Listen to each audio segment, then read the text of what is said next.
Bonjour et bienvenue aussi notre tour d'horizon économique, géopolitique et boursier. Nous sommes le mardi 24 janvier pour comprendre comment tourne la planète finance lorsqu'elle tourne un petit peu autour de la Maison Blanche quand même. C'est sur la bourse au quotidien et nulle part ailleurs. Et l'épisode du jour s'intitulera L'alligator mécanique. Alors là, je fais directement référence au marché. Un marché dont on pourrait penser que c'est une espèce de gros reptile, de saurien, qui avale une proie et puis qui la digère pendant 10 jours, 15 jours, 3 semaines.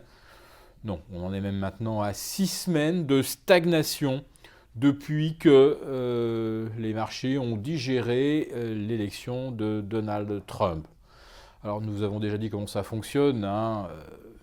On a progressivement une accumulation de liquidités. Et puis après avoir longuement digéré à l'horizontale, pouf, d'un seul coup, on monte une nouvelle marche, qu'il pleuve, qu'il vente, qu'il neige. De toute façon, dès qu'on monte une marche, vous avez toujours des storytellers, des faiseurs d'opinion, qui vous expliquent pourquoi ça ne pouvait que monter et jamais redescendre.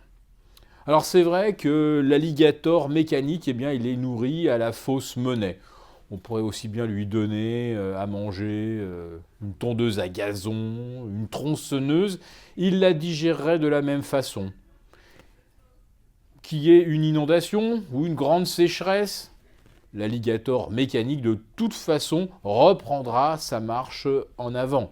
Il ne nous dit rien sur notre environnement. Il est d'ailleurs prêt à le dévorer jusqu'au dernier bout de bois.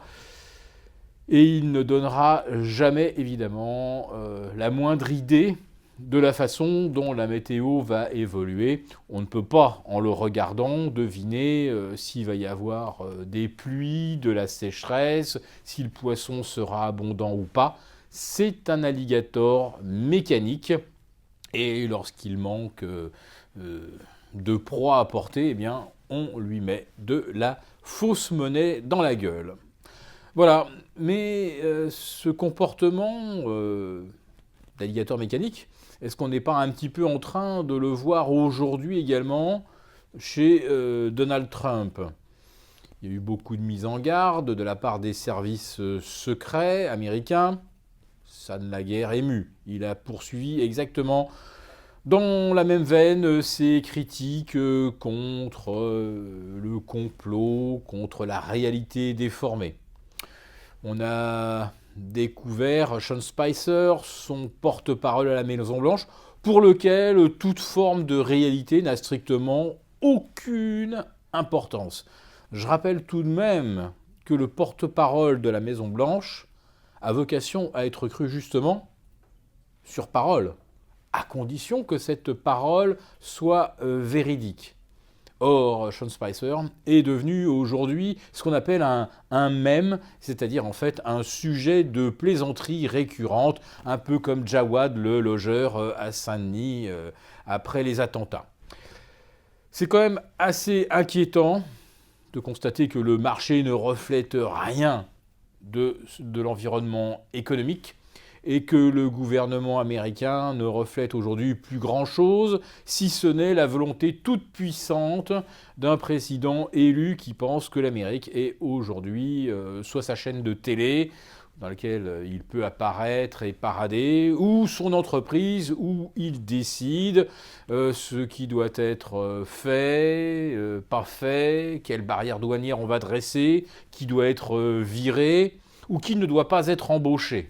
Oui, puisque Donald Trump a décrété le gel des embauches fédérales. Donc oubliez que vous avez fait des années d'études pour rentrer dans une administration à Washington, vous avez investi des dizaines de milliers de dollars, cette fois-ci, clac, les portes sont closes. Pourquoi? Eh bien tout simplement parce que le grand alligator de la Maison-Blanche en a décidé ainsi. Pour en revenir au marché, hier on a vu le CAC 40 s'enfoncer un petit peu en dessous des 4825. Allait-on avoir la confirmation d'un signal baissier? que nenni.